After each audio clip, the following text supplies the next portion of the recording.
Dear Lord, as we gather from all parts of the world,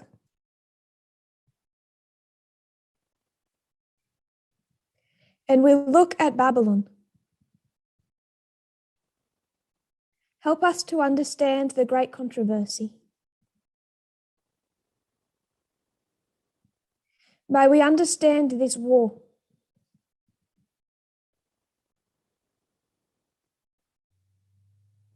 Where it began,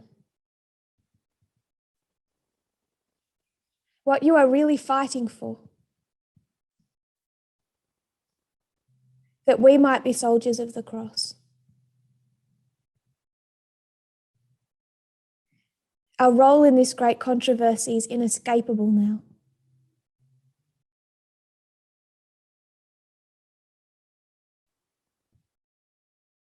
May we be good soldiers. For this, we pray that you train us.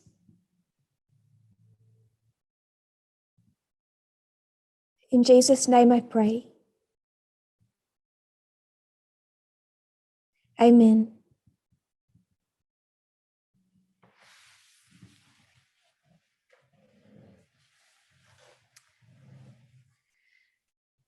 We're going to complete our look at the rise of modern Babylon.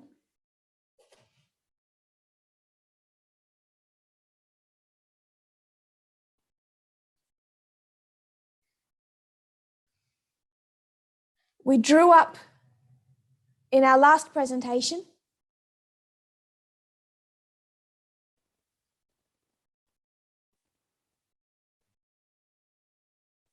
the Alpha of Israel and the Alpha of Babylon.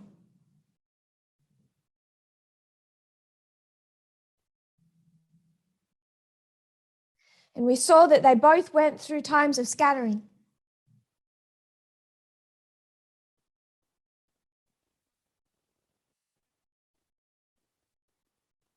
We believe that Babylon was rising when the Lateran Treaty was signed.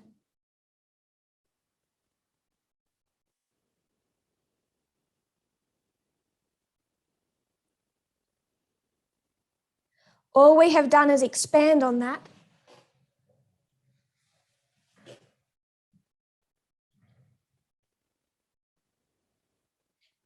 To see the patterns of scattering and gathering.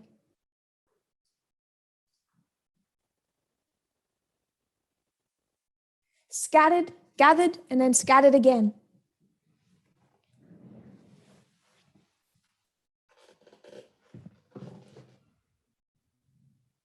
A counterfeit.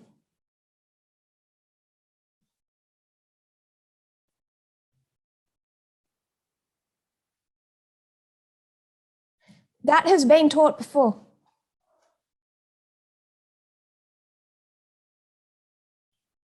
I wanted to add a few things.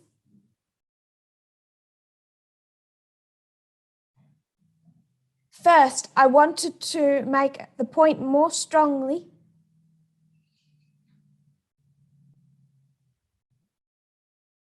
if that's a word, that you can't have a reform line for the beginning of modern Babylon.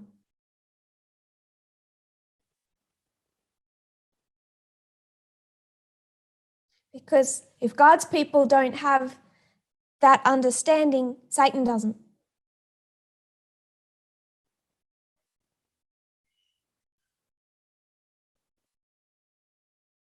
And he can create nothing of his own.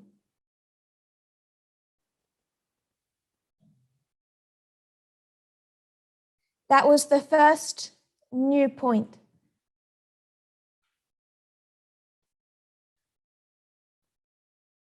The second point I wanted to make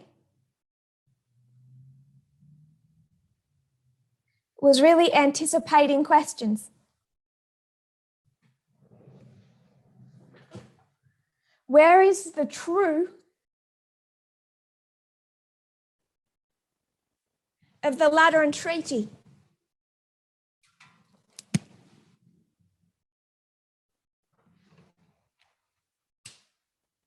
If we're going to compare and contrast, That's a major waymark you don't see on ours.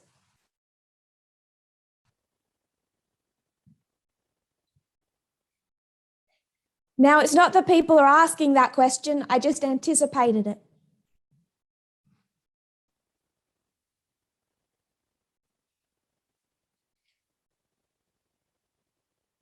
But if you did ask it, my answer would be the following.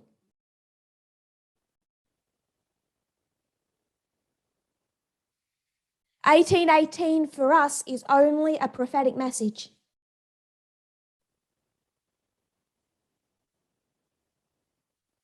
An internal spiritual restoration.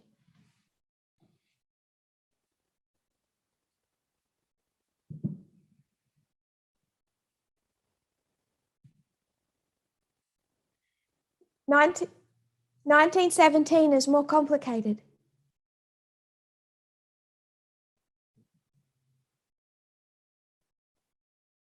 The complication comes in when you see what Satan has to do.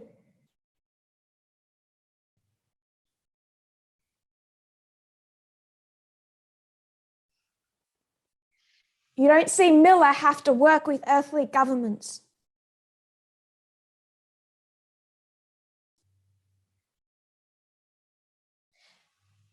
This is God restoring a church.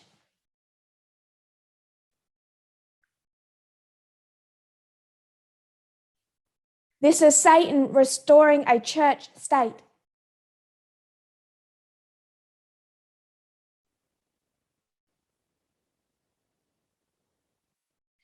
That's the contrast. So you can't come here and see a parallel to the Lateran Treaty.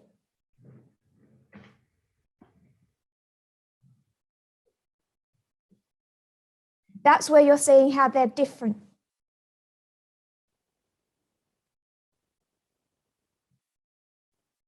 Third point I wanted to make was to add 2 predictions for each history.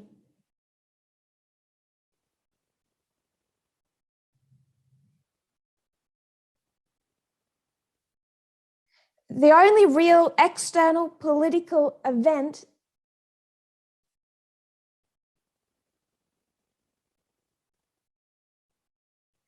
that Millerites predicted is 1840. And the only sign of the end of the world in their history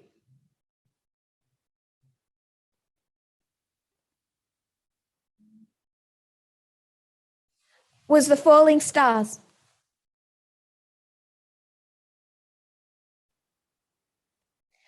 The only external political event they predict is World War II.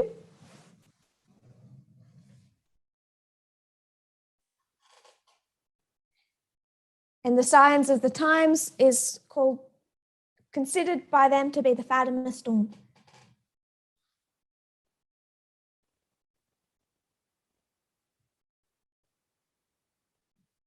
That was the third point of this theme.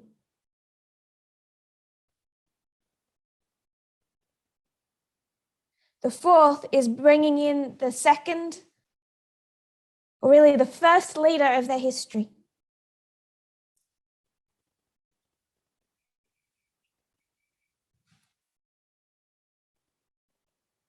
John the Baptist paved the way, then came Christ.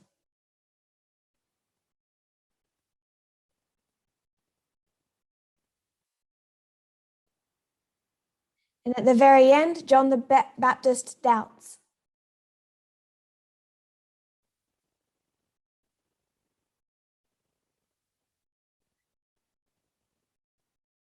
William Miller did a lot of the work, paved the way.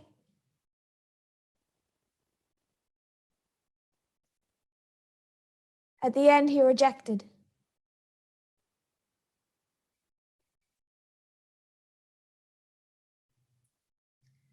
I would argue Pius XI paved the way.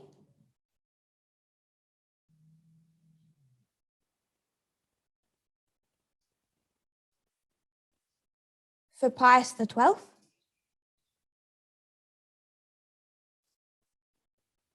The Pope of World War II. But at the end of his life, Pius XI rejects.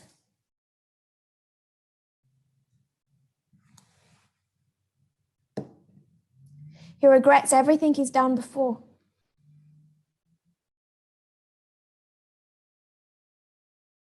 When we bring in Pius XI, it forces us to not just see the interactions between the Vatican and the King of the North,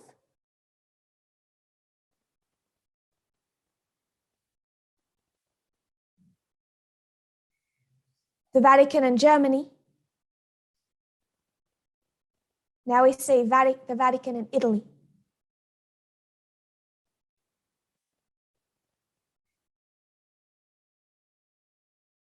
Just one point. Germany is still the King of the North. We can trace that.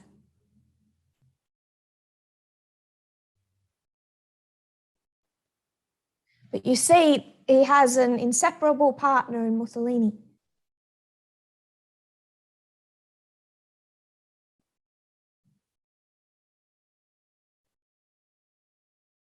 They're quite inseparable. So when you switch it, today in a history of success, who's the King of the South? Putin, Russia. But has it got a friend? An ally? In some ways, a rival?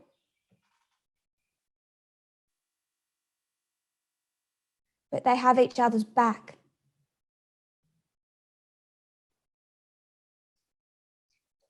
You had Hitler and Mussolini. Russia is the King of the South, but is not alone. And I would argue that that is where we introduce China.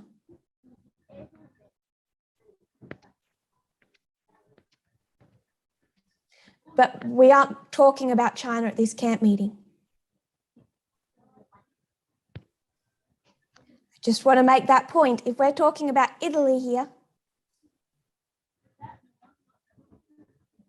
and tracing it prophetically, even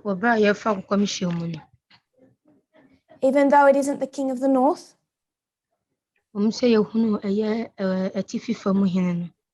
now you know how we can approach China.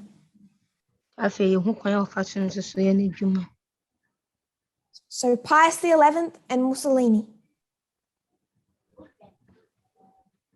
We read a Catholic quote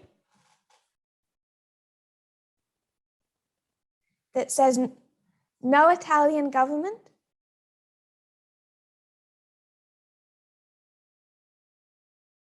and perhaps no government in the world could have done so much in favor of the Catholic religion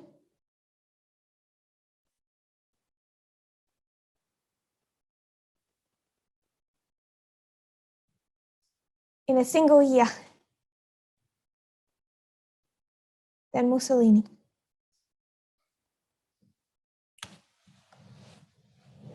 So a couple of points to make before we continue.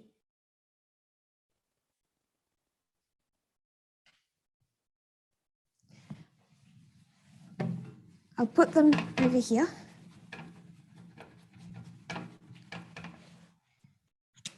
We just need to understand the publication.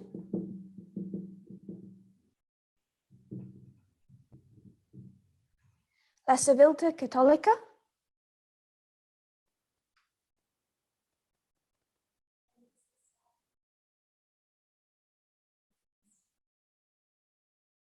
And Cardinal Gaspari. I wanted to introduce Gaspari.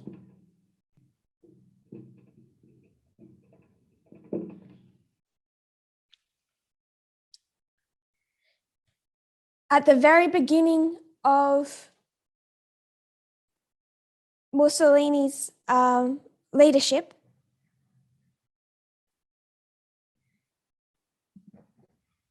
he had a secret meeting with Gaspari. Gaspari came in one entrance.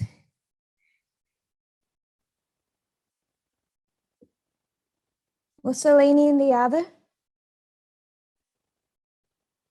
This was the first formal meeting between Mussolini and Catholic leadership.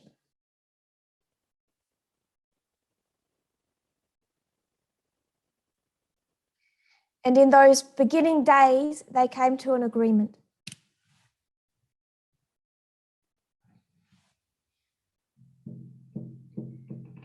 Mussolini,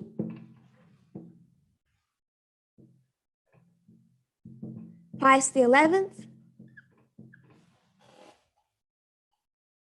they would communicate through a mediator.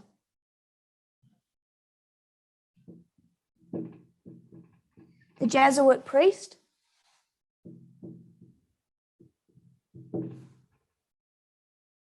Pietro Tacci Venturi.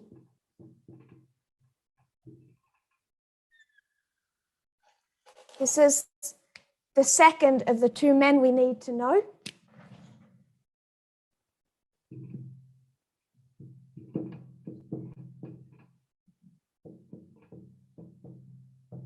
He never had a formal leadership position.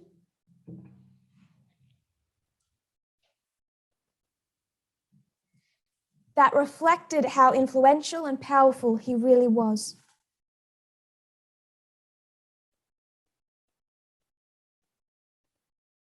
Just to quote his Wikipedia page, he was a Jesuit priest and historian.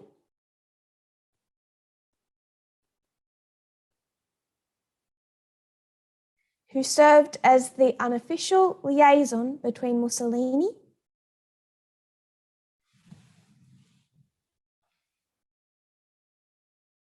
sorry, it's not in your quotes, and Pius XI and Pius XII. It's the only reference that's not in the quotes. Sorry about that. He became known as Mussolini's confessor.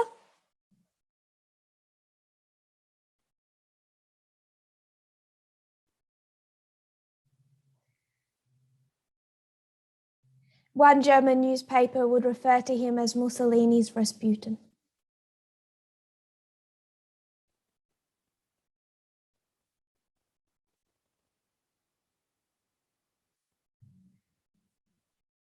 Rasputin, if we remember him from Russia.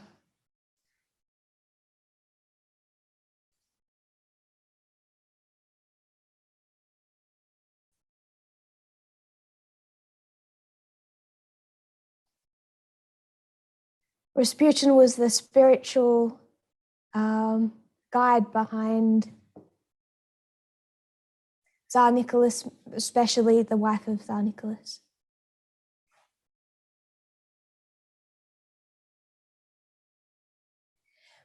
Many people became very jealous of this man.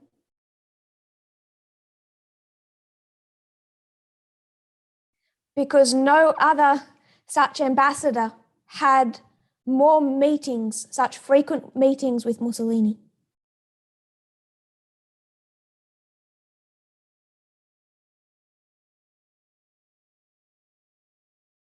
They met at least monthly.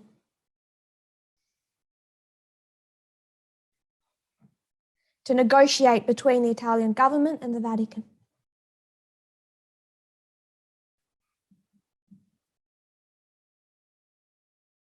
So it took about 4 years for Mussolini to dismantle democracy.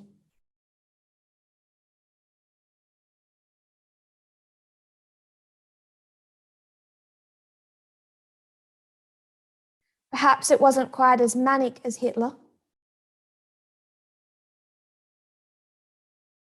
but it was often through violence and control.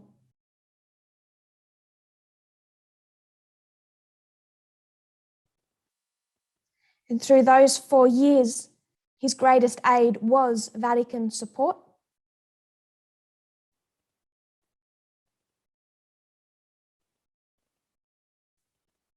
The influence Vatican support carried in a country that was 99% Catholic.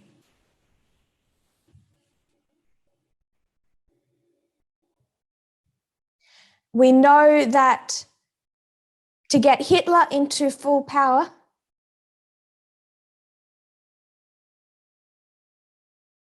Pacelli dismantled the Catholic Centre Party.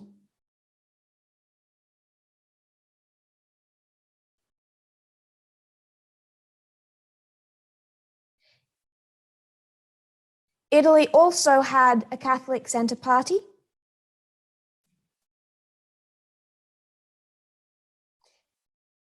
And the Vatican did the same thing, dismantled it.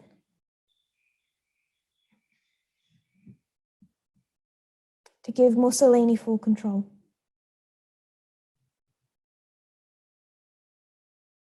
But what we want to discuss are the compromises, the racism,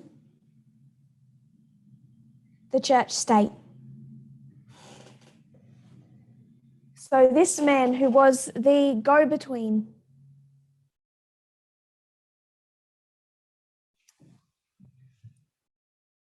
going to quote from something, from an interaction he had with Mussolini.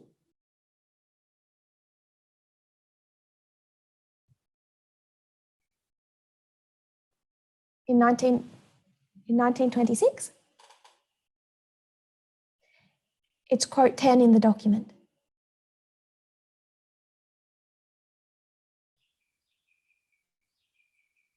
In a document drafted in the summer of 1926, Taki Venturi identified the worldwide Jewish Masonic plutocracy as the greatest enemy the church faced.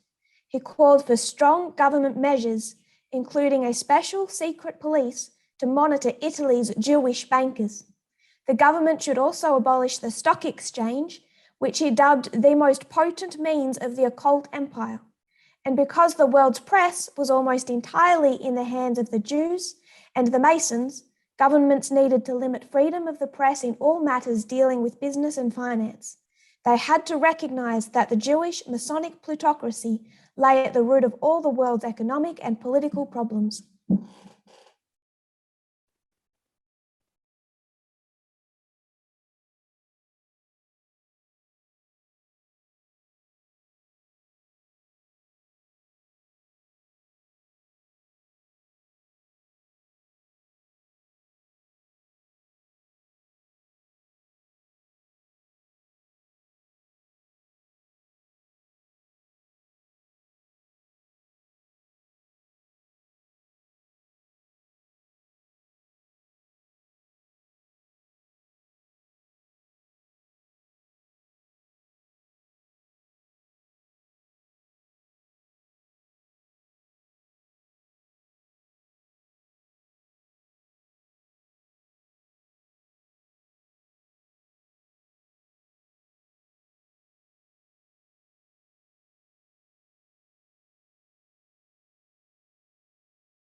So this is the Vatican speaking to Mussolini.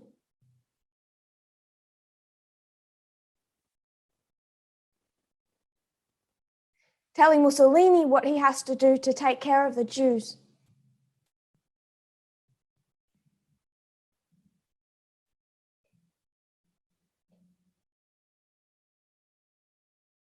Now, I don't believe that Walter Weick thinks that he's racist.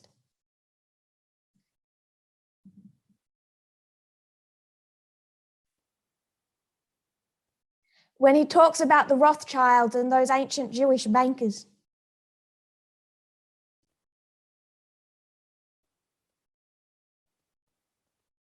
Just because he doesn't say that they're Jewish.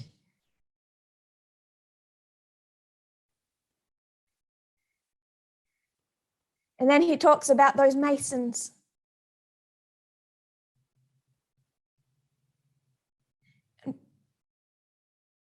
And implies they're all background friends with the Vatican.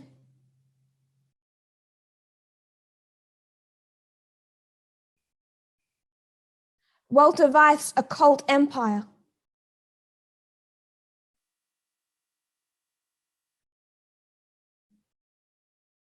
That you don't hear the press talk about.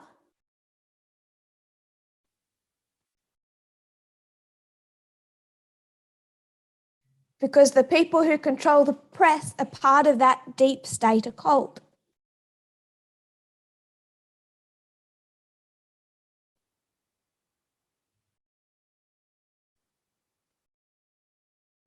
All Weiss has done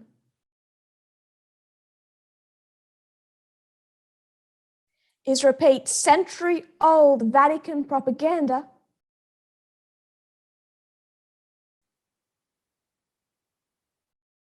removed the word Jewish, the same propaganda Hitler used to justify the Holocaust.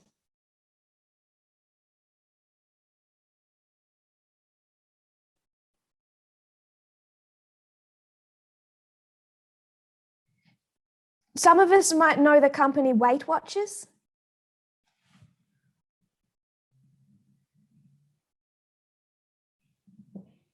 It's really targeting women, though it does men and women.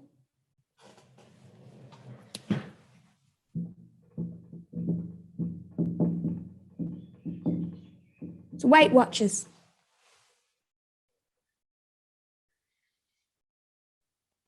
Help mostly women get skinny.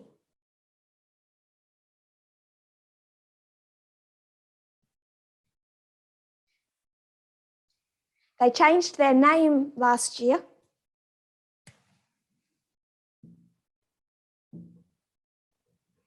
to WW. And when they were asked what WW means, they said it doesn't mean anything. But now they advertise with that headline, wellness that works.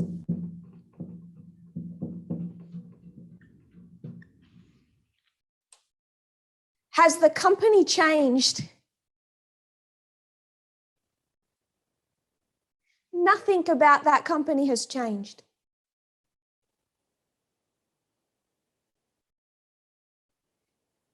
They're still there to get women to lose weight.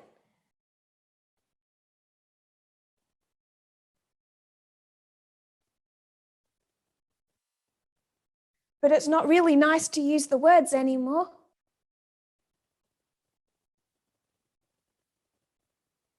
They don't want to lose people to lose completely the sight of their brand because they're known by this name.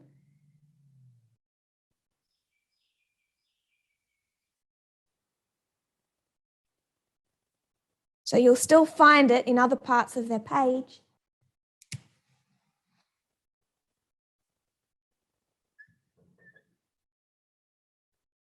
But the language has changed. You can't say weight loss anymore.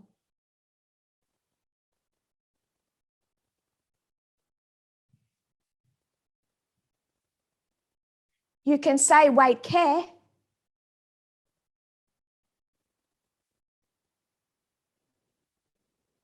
You can't say weight loss. It's the same thing. When Walter Weiss talks about that deep state,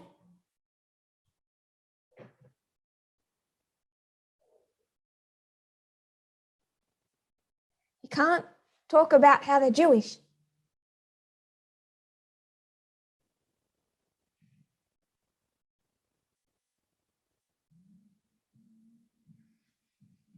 But there's no change to his message.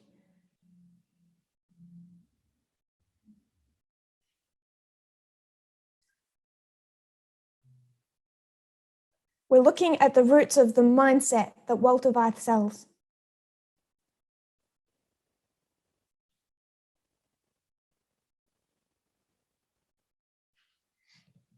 And Ted Wilson's worldview is connected to that. It's more politically correct.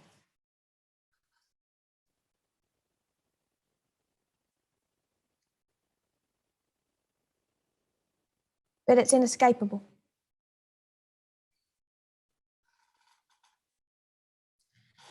By the way, Pietro Tacchi Venturi,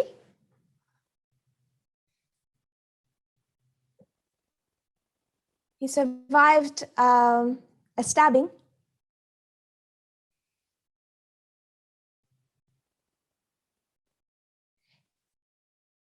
He blamed the international enemies of Mussolini.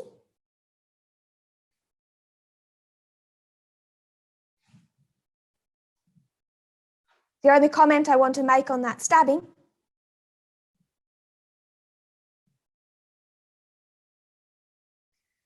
was that the Catholics' issues with sexual abuse did not start in the last few years.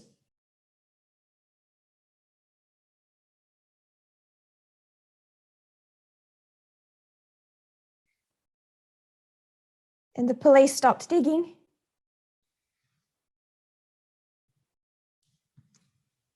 because the young man who stabbed him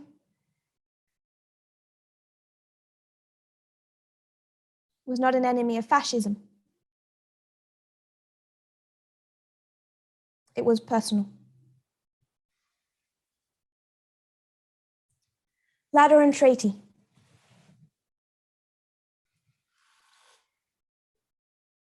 I don't want to go into much discussion of the Lateran Treaty.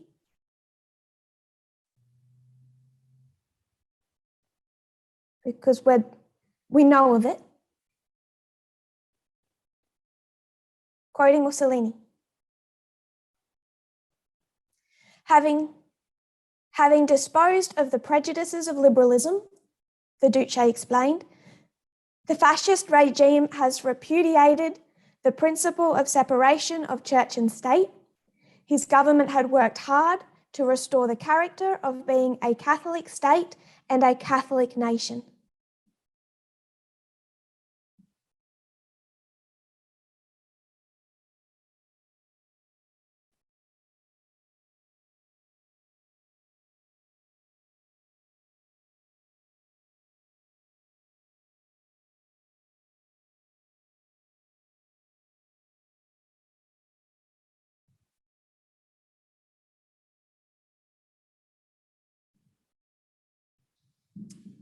I wanted to screen share. Am I able to screen share?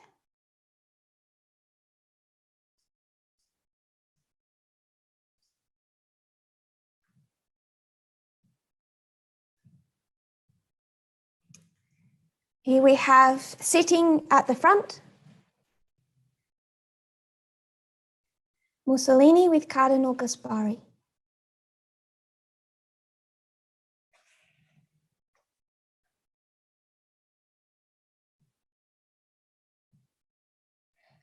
These are some photos of the New York Times from 1929.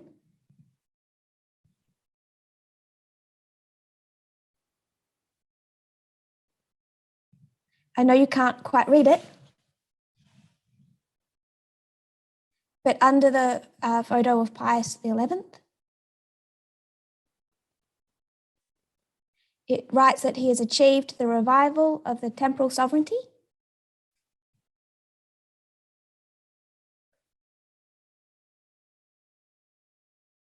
of the Roman See.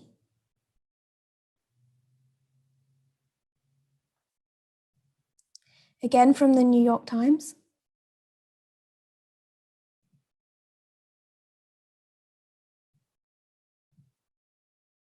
I like this photo.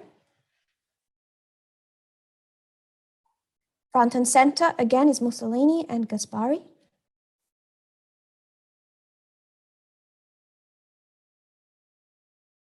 Church and state in complete accord.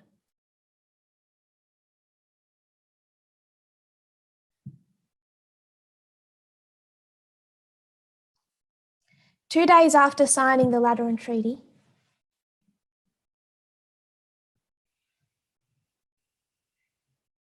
speaking to a group of university students,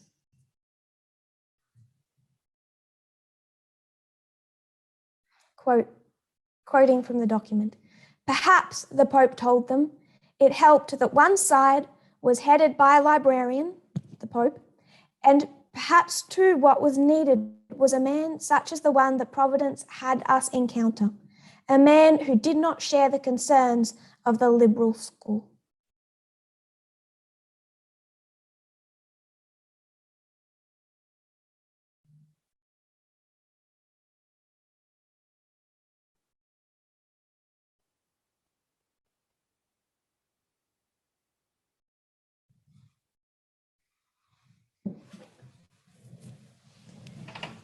Moving on from the Lateran Treaty.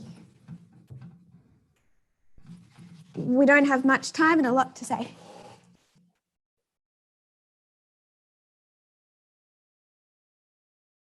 We've spoken before about 1888. The document, How the Constitution Became Christian.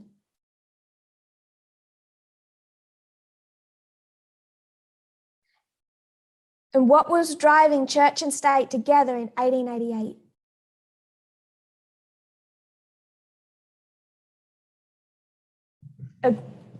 A group threat.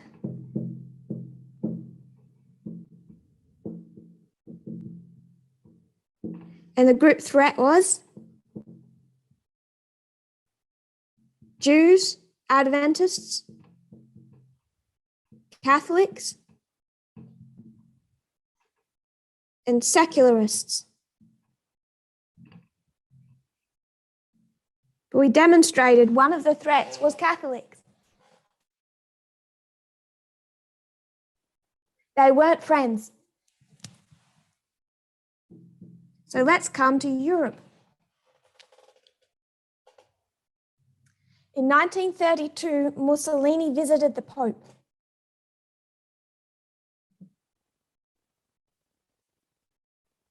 This generated worldwide coverage.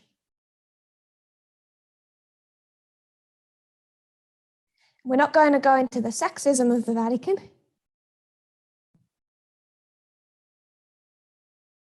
Let's just say when a female international journalist turned up to report on it.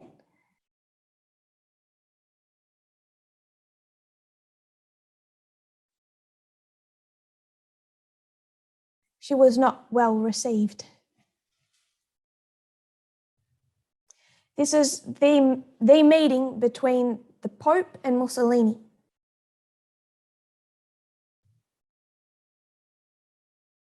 After a minimum of pleasantries, Pius brought up the subject he thought most pressing.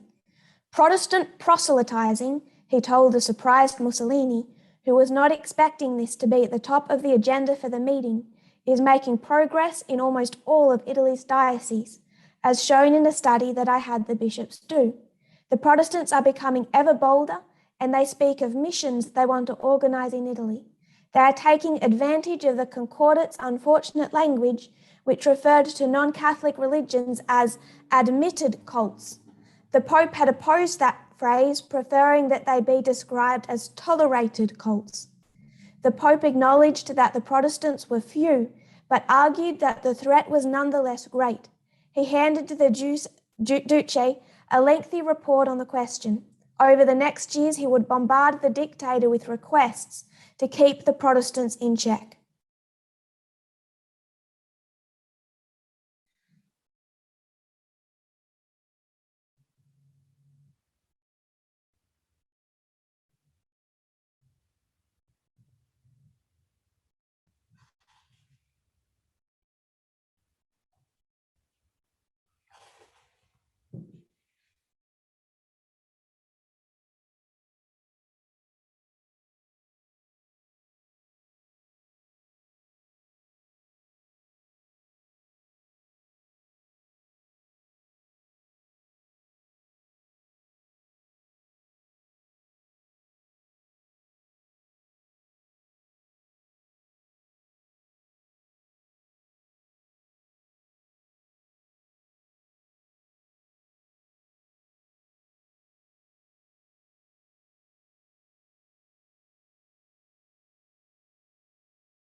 They're not friends.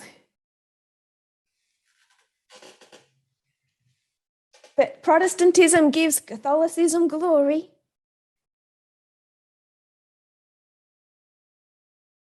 When they emulate them.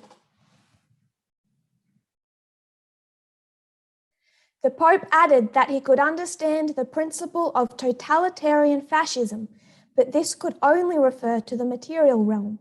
There were also spiritual needs, he said, and for these what was needed was Catholic totalitarianism.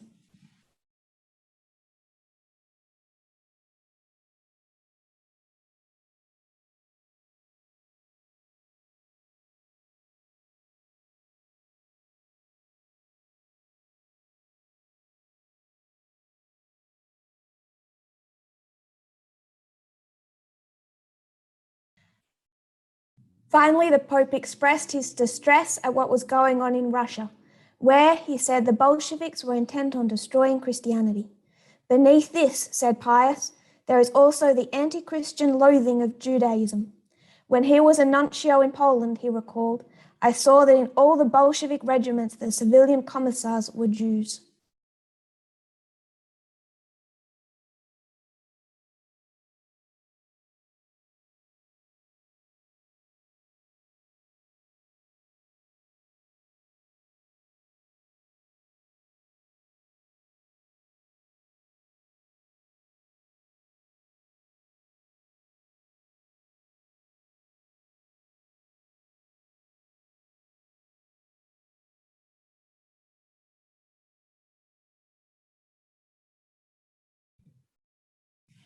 Group threat. Protestants, socialists, and Jews.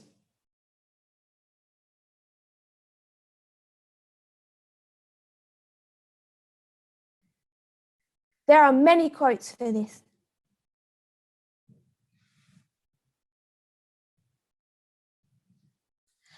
I'm only quoting enough to make the point. There's much more.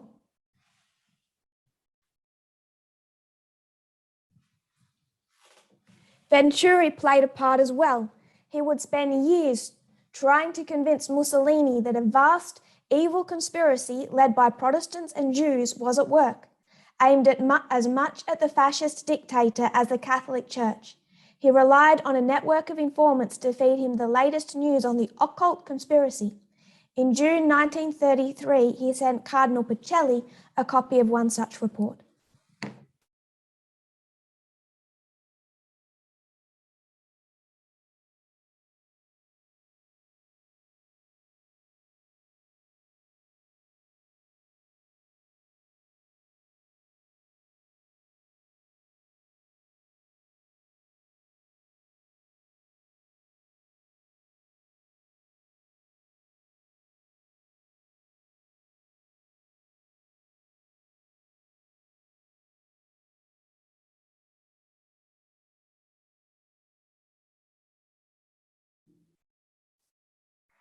At the center of the government, that is in the ministries, there are high bureaucratic officials who either are Jews or Masons, who want the prefects to think that the clergy and the Catholics should always be considered as enemies.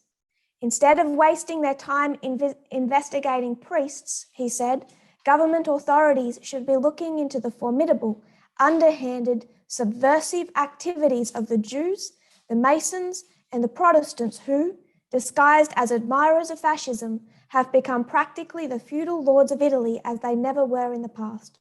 Mussolini had to be warned.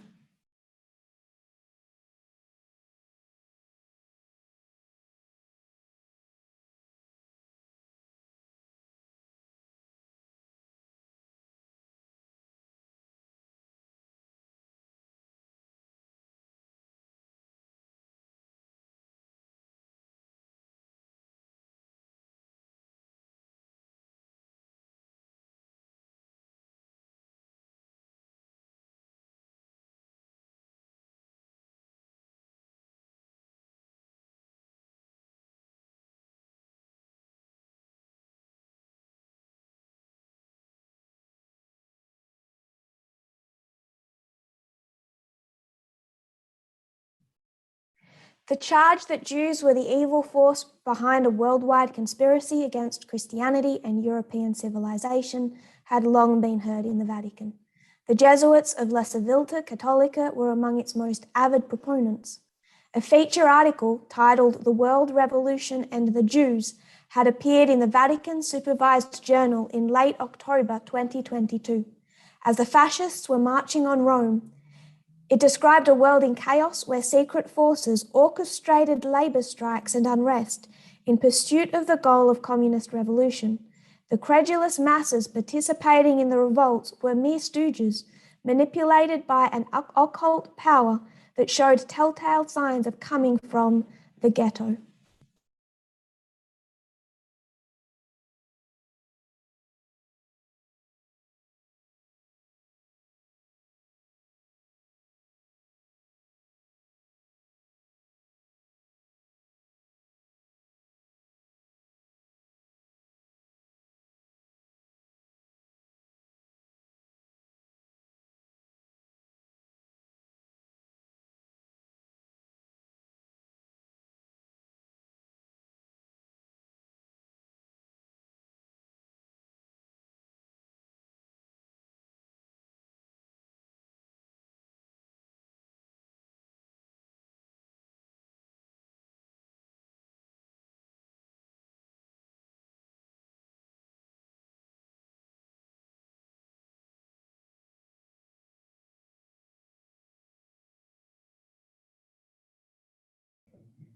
Where before have you heard that the idea that this occult empire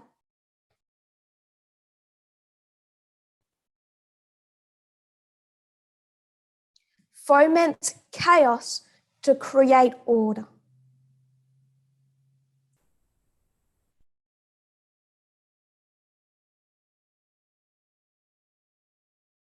That is the foundational point of most of Walter Weitz's arguments.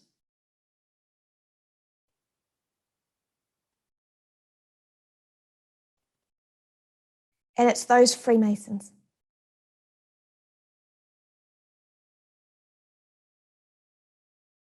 The popes had long condemned Freemasonry, and one of the first things Mussolini had done to please the Vatican after coming to power was to declare Freemasons ineligible for membership in the fascist party.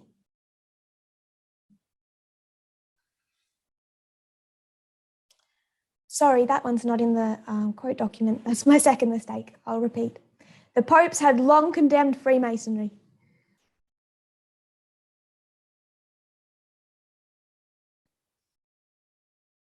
One of the first things Mussolini did to please the Vatican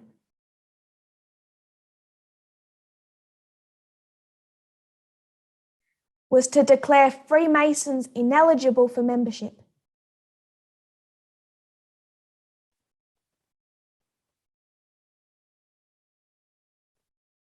In the fascist party.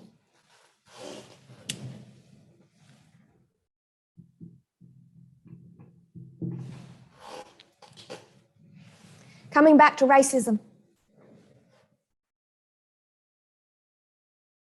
And the 1922 article in La Civiltà Cattolica.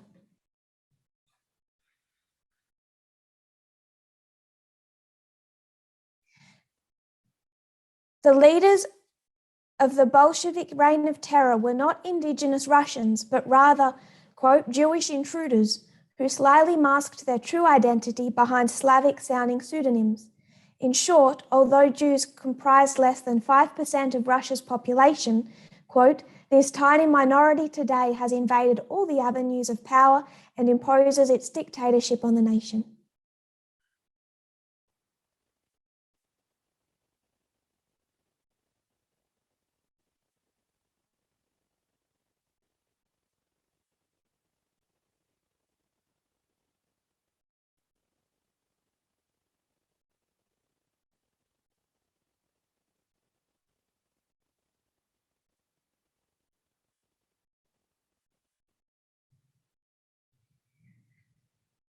This 1922 article had great significance.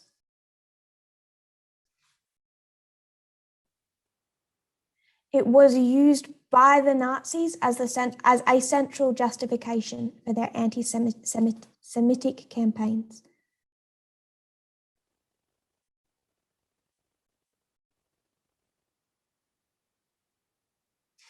The next issue of La Civiltà Cattolica, the first to appear after Mussolini came to power, carried news from Austria under the headlines, "Jewish Masonic Socialism Tyrannizes Austria." Following the Great War, the journal reported, Vienna's 19 Masonic lodges had formed a Grand Lodge. All of its high functionaries, without exception, were Jews. Their goal was to rule the world under the domination of the Masons, themselves under the Jews' power. If the Jews in Vienna got their way, the journal warned, Vienna will be nothing but a Jewish city. Houses and belongings will all be theirs. The Jews will be the bosses and lords, the Christians their servants.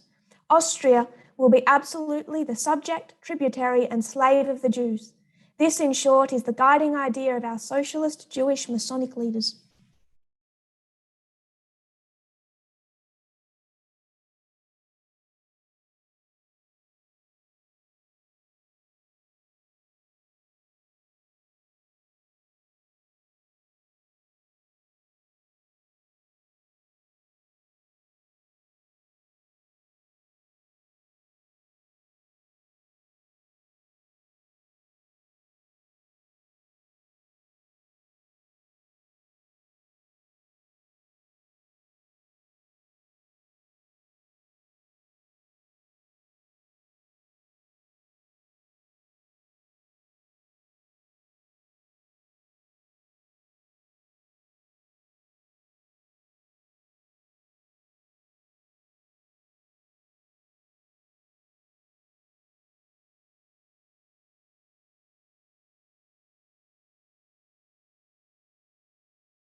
You remove the word Jews,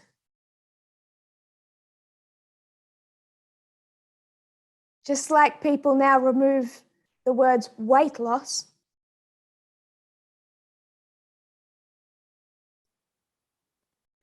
You have Walter Weiss' whole prophetic message.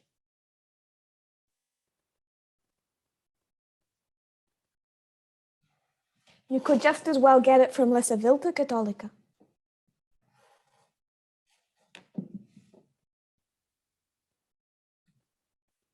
So is it justified,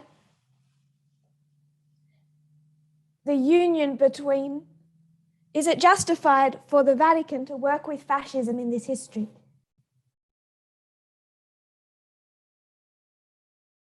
They didn't like Hitler. They often hated Mussolini. But they're doing good things for the church. Mussolini has lots of affairs. His private life is not moral. It's not about his personal morality. It's about what he does for the church. So you need to accept an immoral leader. Because the church is under threat. It's the Catholic Church that will be oppressed if they aren't protected by the state.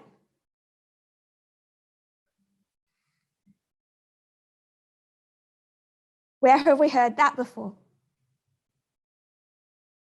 1888? Today? And in this history? I want to just touch on Australia for a moment. Australia has a fight right now. There's a controversial bill going through Parliament.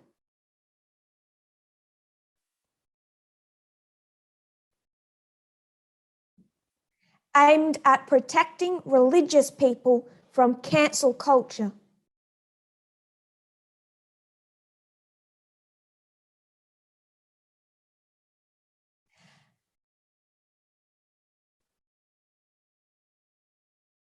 Among other things, it would allow Catholic schools the right to fire teachers or expel gay students in the name of religious ethos.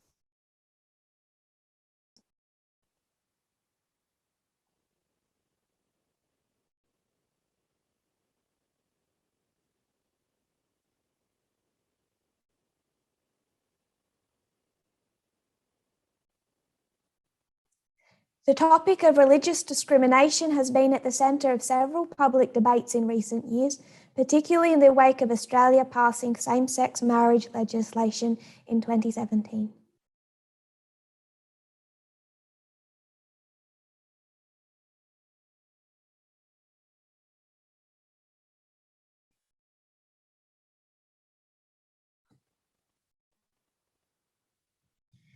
That triggered a government inquiry led by Conservatives into whether religious groups felt their right to expression was being curtailed.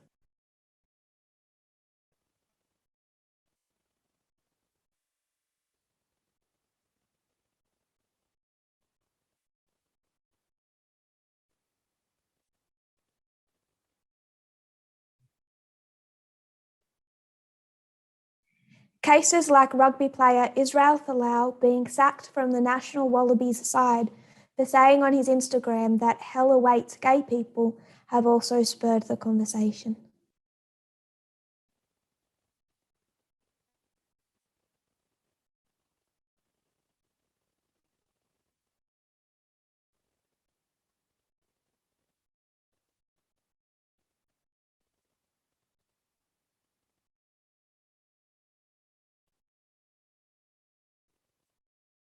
The problem is that the Prime Minister, Mr. Morrison,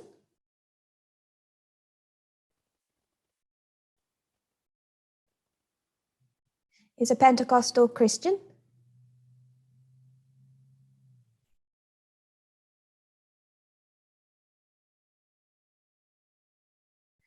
who brought his pastor to the White House to meet Trump. And there's an election coming up.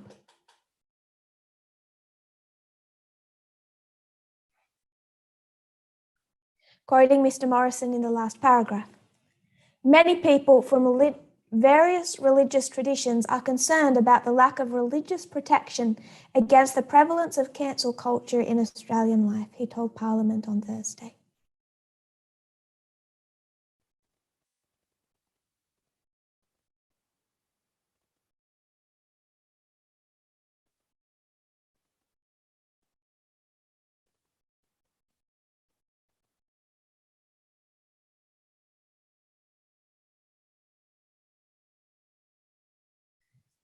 It's only been a few years since gay people had a right to marry.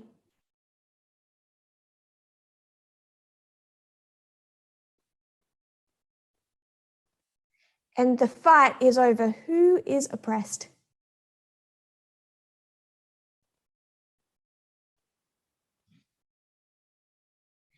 Is it the Jews or the Catholics? I'm going to move on from that for time. So, hoping my questions were rhetorical by now.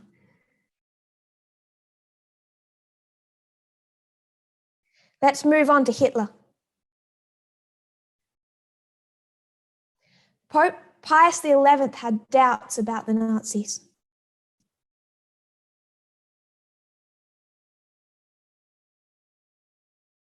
He fought with Mussolini, sometimes publicly.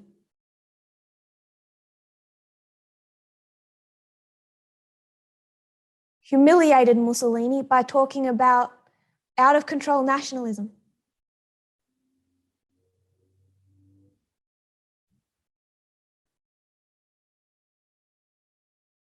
So we should expect Francis to have digs at Trump.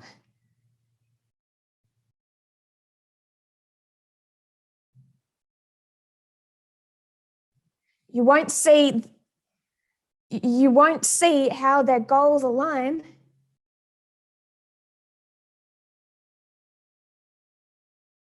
If you're waiting for evidence of a deep state occult friendship.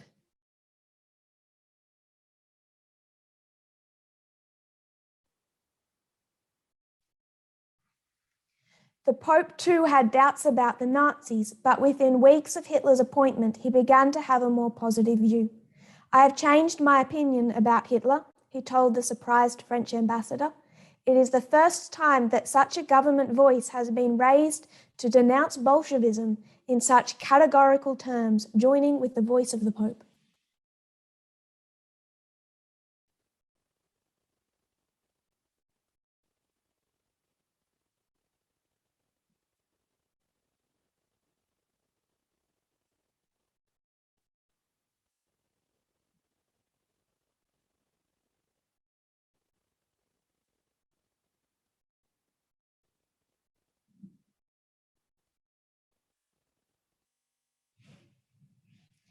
Lots of Christians don't like Trump.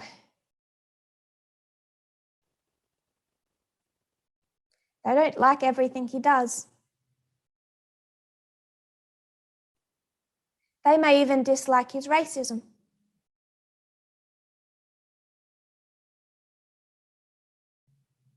But they have to vote for him because he will fight against their threat.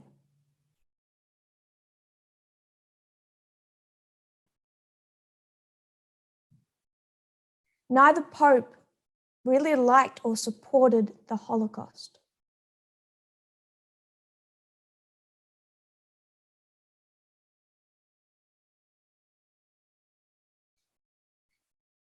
It's not that simple.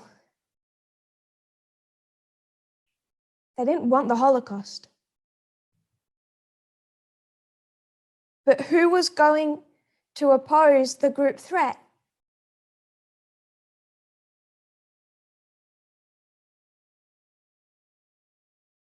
Who else would protect Catholics?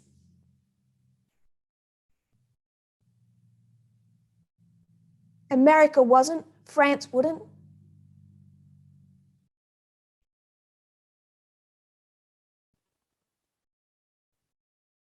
America and France wouldn't. Best option was fascism.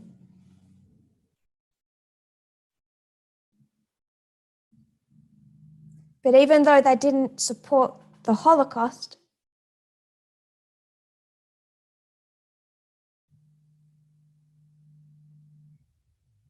their belief system was still anti-Semitic.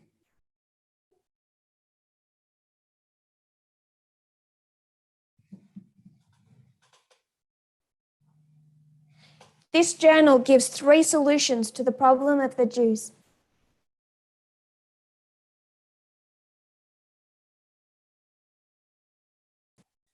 First solution.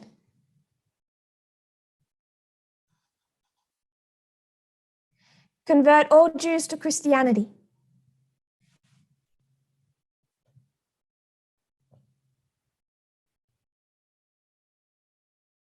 Don't think this is in your quotes because I had to paraphrase.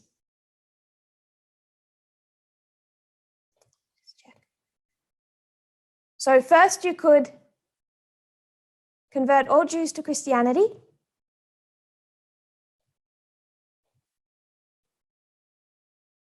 But this was clearly not going to happen.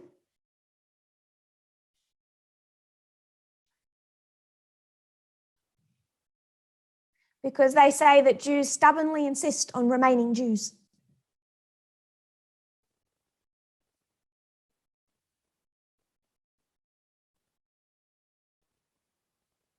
You could relocate Europe's Jews to Palestine.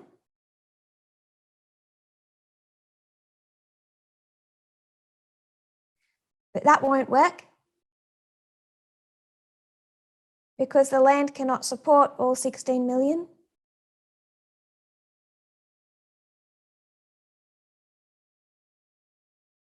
And also, even if it could, Jews would never do the necessary work.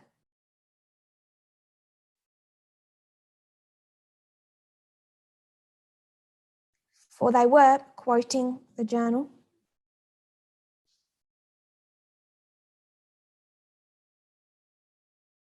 uniquely endowed with the faculty of being parasites.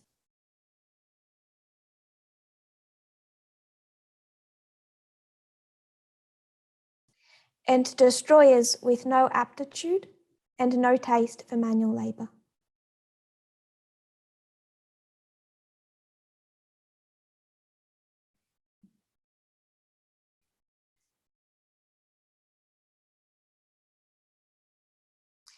They give the third option, the only remaining option in their view.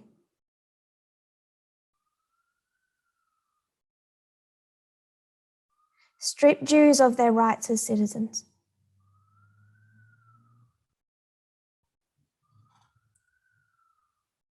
Just one point. Of the 417 members of the highest leadership bodies,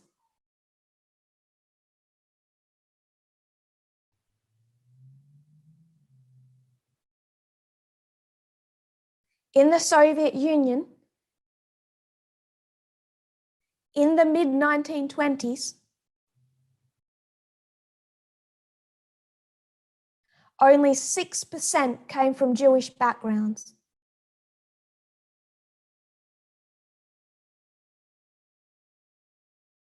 And in the 1930s, that 6% figure dropped sharply.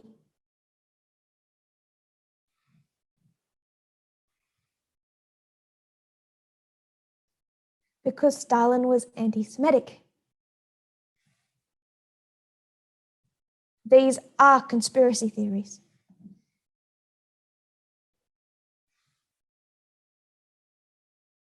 I wanted to go, but I won't for time.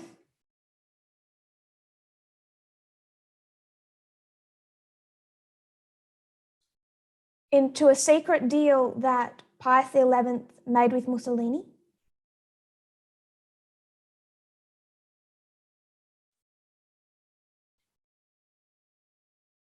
In 1938. 40,000 Jews in Austria at that time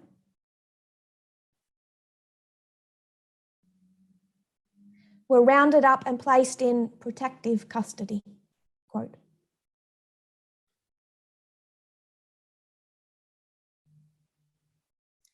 And Italy was beginning to issue its anti-Semitic laws.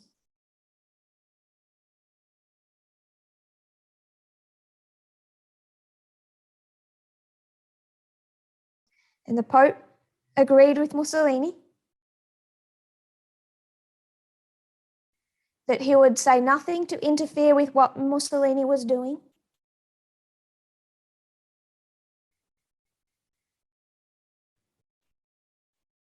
To protect his country from the Jewish threat.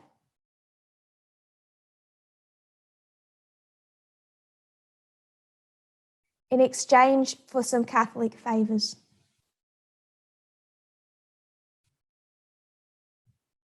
But now we get to the end of the life of the first angel.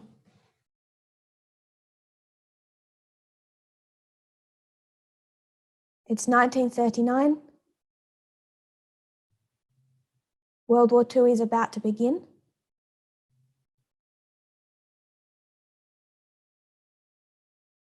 The Pope begins to see more clearly where this anti-Semitism is heading.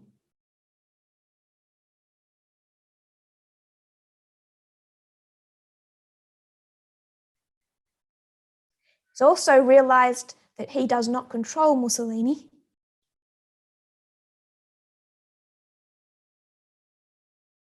This is not a church over state relationship as he had hoped.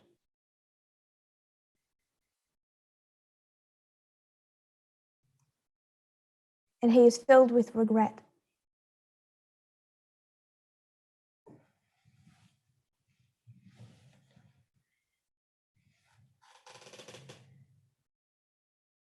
The future Pius XII is by now his Secretary of State.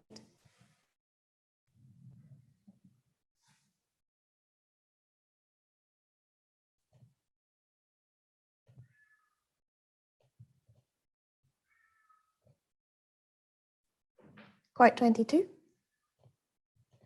Disillusioned and despondent, the Pope worried he had not been true to the sacred trust placed in him. He had let his patriotic sentiments as an Italian colour his judgment. He vowed to do all he could in the little time he had left to make amends.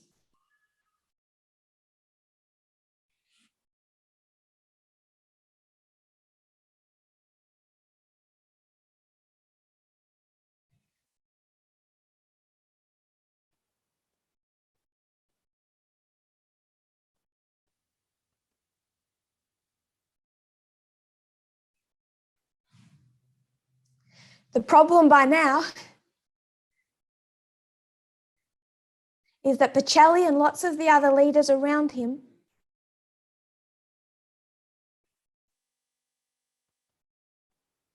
do not share his regret.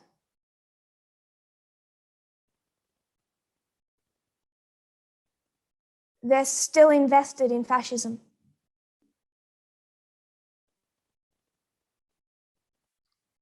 It's coming up to the 10-year anniversary of the Lateran Treaty.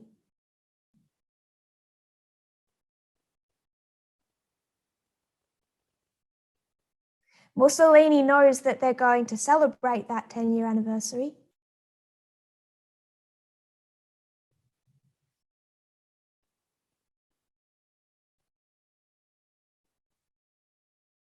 And is nervous about what Pius XI is going to say.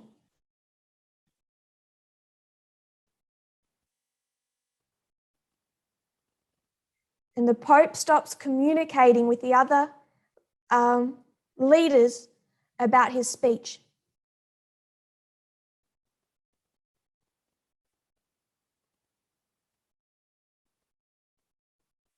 They're all nervous.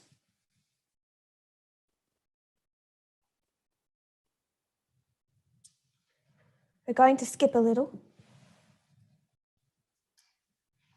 beginning with the London Daily Mail.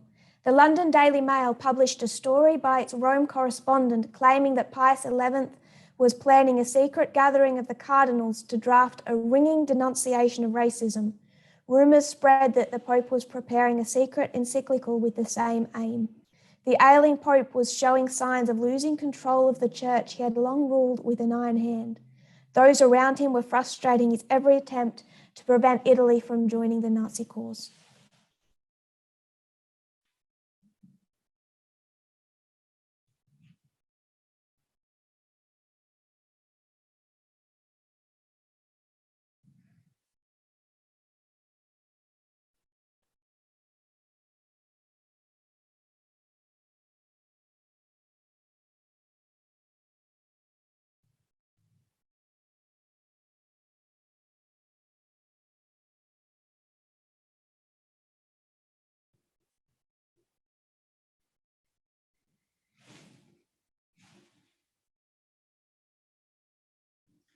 Convinced he hadn't much longer to live, the Pope saw the upcoming 10th anniversary of the Lateran Accords as his final chance to address Italy's bishops.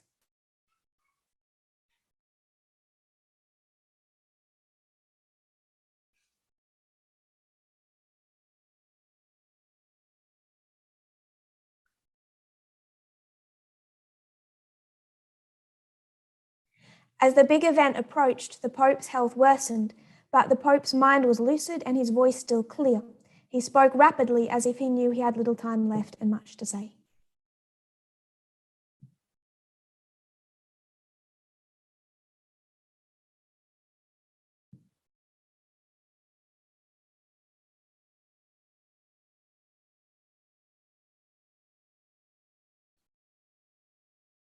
They didn't usually do this.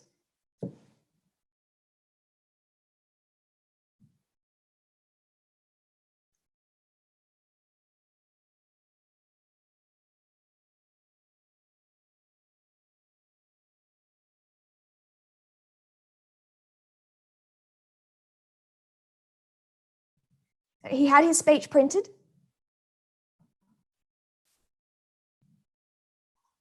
and it was to be given to the bishops. He was speaking.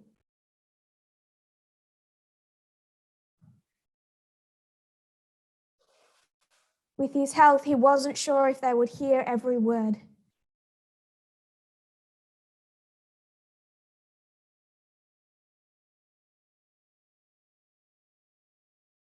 Not wanting to be misheard, he made sure there were many printed copies.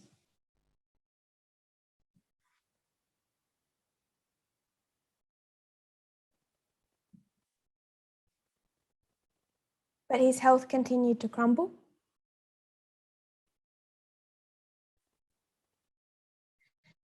At 1 a.m., the day before the speech was to be read, Pius XI passed away. The bishops had already arrived in celebration that meant on the Pope's desk was the folder, the idea that a good Christian could embrace racism, demanded an end to the persecution of the Jews. It was Pius XI's fervent hope that such a statement be issued, but among those who survived him, many were eager to see it buried along with the Pope.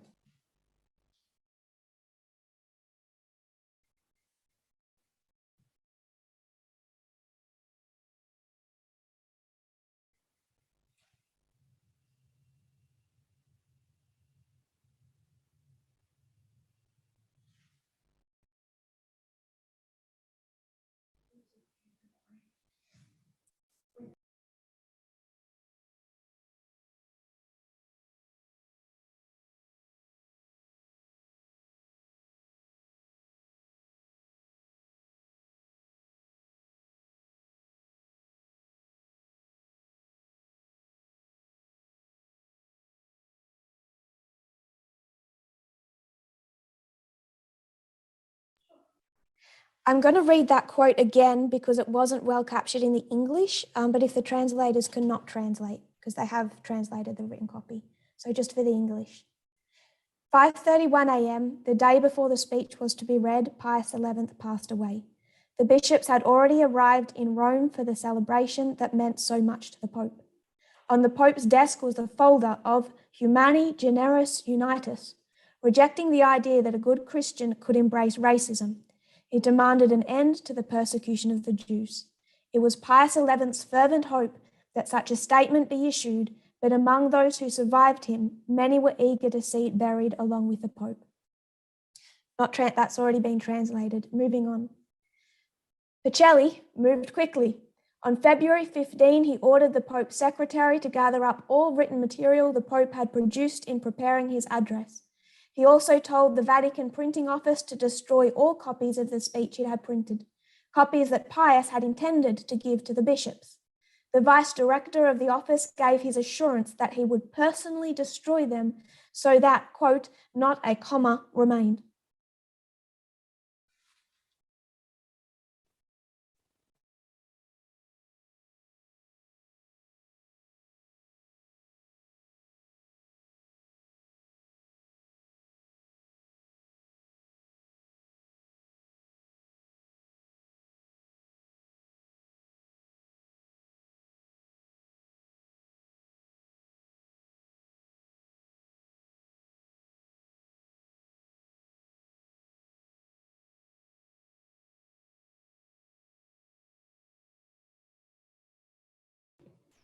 The words the Pope had so painstakingly prepared in the last days of his life would never be seen as long as Pacelli lived.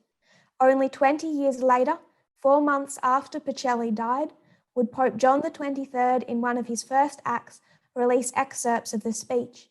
Only with the opening of the Vatican archives for the papacy of Pius XI in 2006 has the world seen the full text.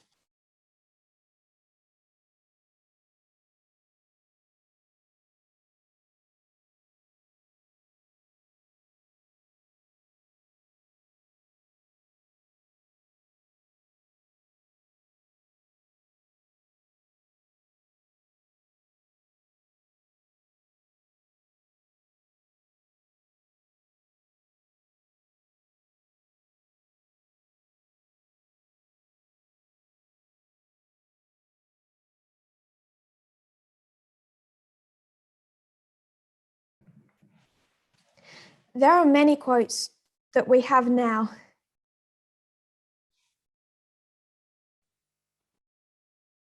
that show the link between the Vatican and rising fascism.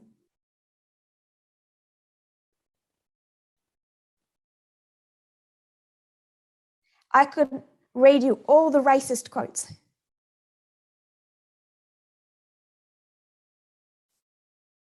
But I don't want to distort the picture.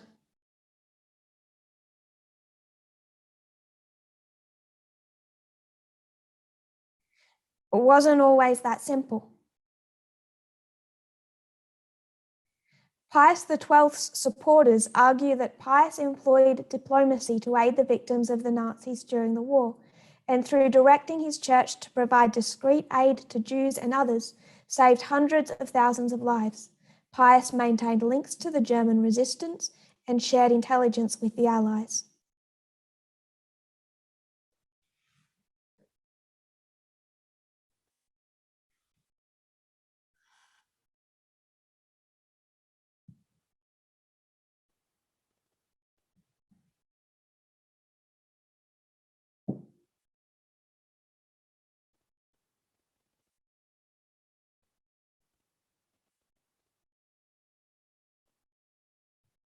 There is far too much evidence to believe such a glowing report.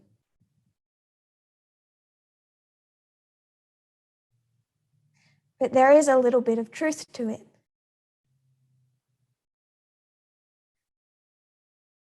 Pius XI condemned Mussolini's nationalism.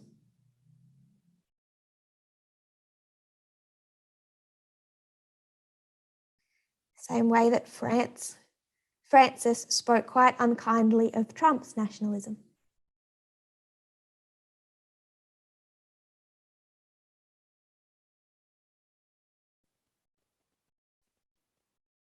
You're not going to find friendship between Catholicism or Protestantism or governments.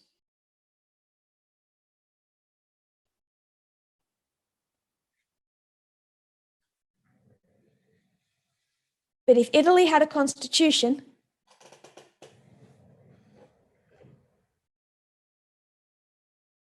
you'd see them make it Christian.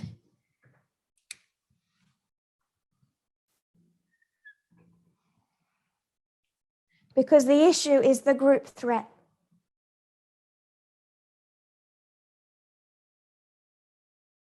Alpha history, alpha history.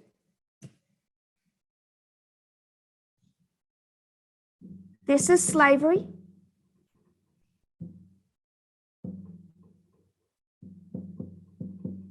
This is the Holocaust.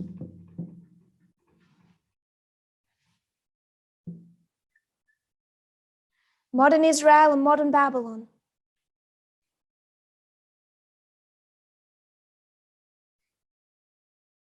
In a history where it's the 6 commandments that are the test.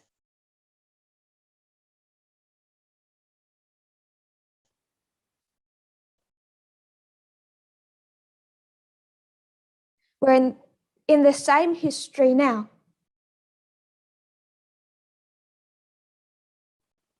Again, it's the 6.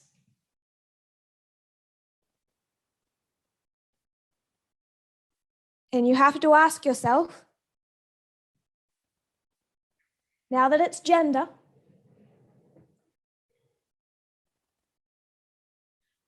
racism and anti-Semitism still exist.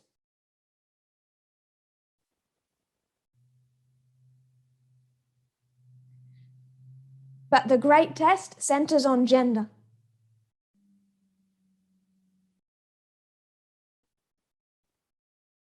Do you want to respond like a Millerite or like a Catholic?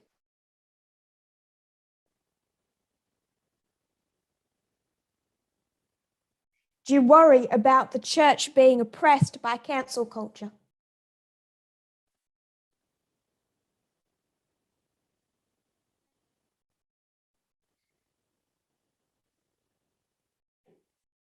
Walter Weiss acts like a 1920s Catholic.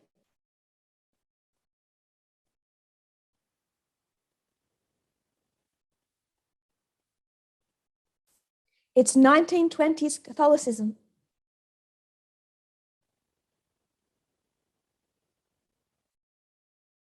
Ted Wilson says it more nicely.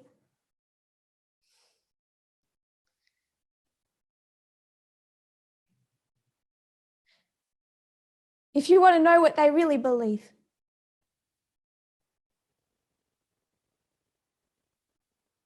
look to Ghana. All that Ghana is doing is taking to the logical conclusion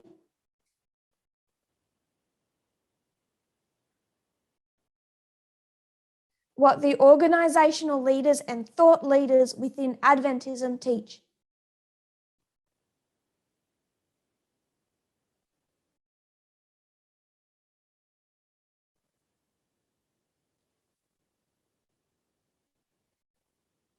And where is Ted Wilson's sermon speaking against his own leadership?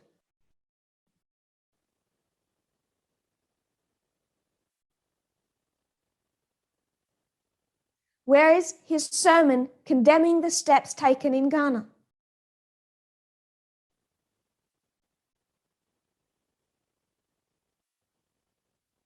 He might not personally like what they're doing.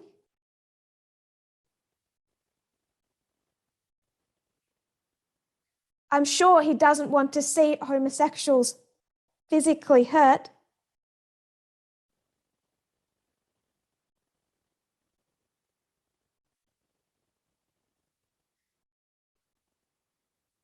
But you have to have sympathy for a government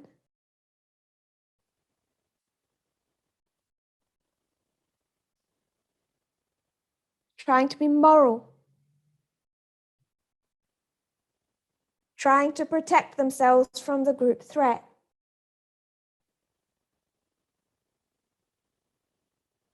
So whether it's Ghana or Uganda or Australia, Adventism stands here. They're about to be shipwrecked because right when on the subject of gender, they should be acting like a Millerite. They're acting like a pope.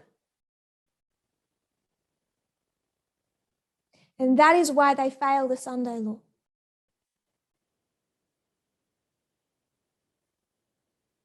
And it's not that the Catholic Church wanted all Jews to die.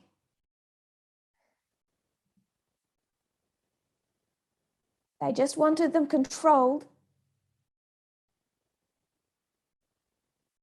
to protect the Catholics,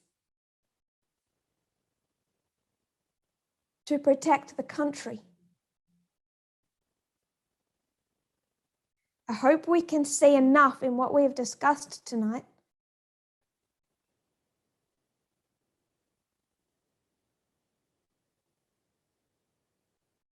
to see more clearly the problem with Adventism.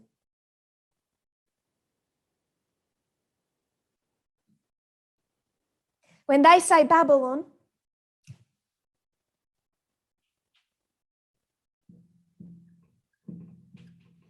is those secularists,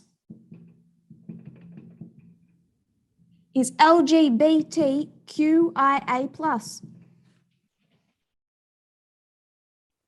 or those gender aberrations.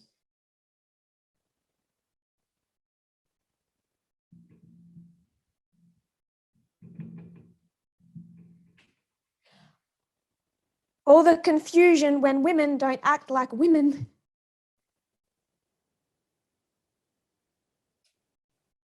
And they'll throw Catholics in there just to be proper.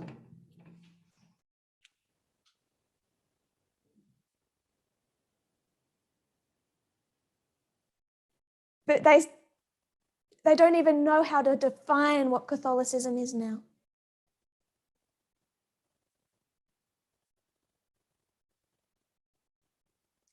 Because Adventism can't define Babylon,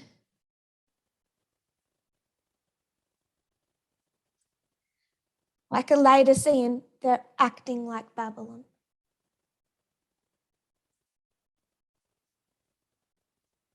And the decision we have to make is, what will we do with that? The church is not going to change for the better.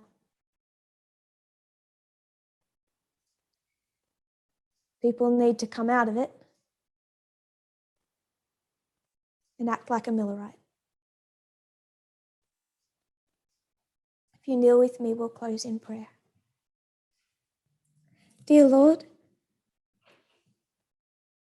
thank you that the events in this world's history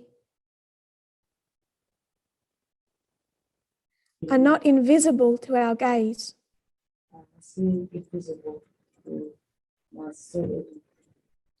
It's not a deep state occult that we can't see. I pray, Lord, that you will help us to come out of Babylon in our worldview, fully and completely,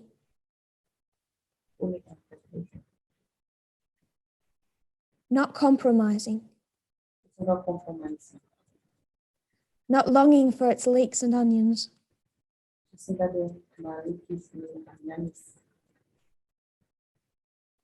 not loving the watered down sexism of watered down Babylon, cultural feminism, liberal feminism,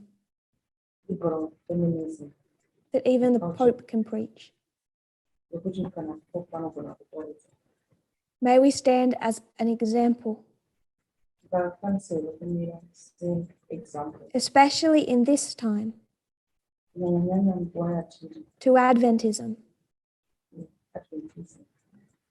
that they can make the stand that saves their lives.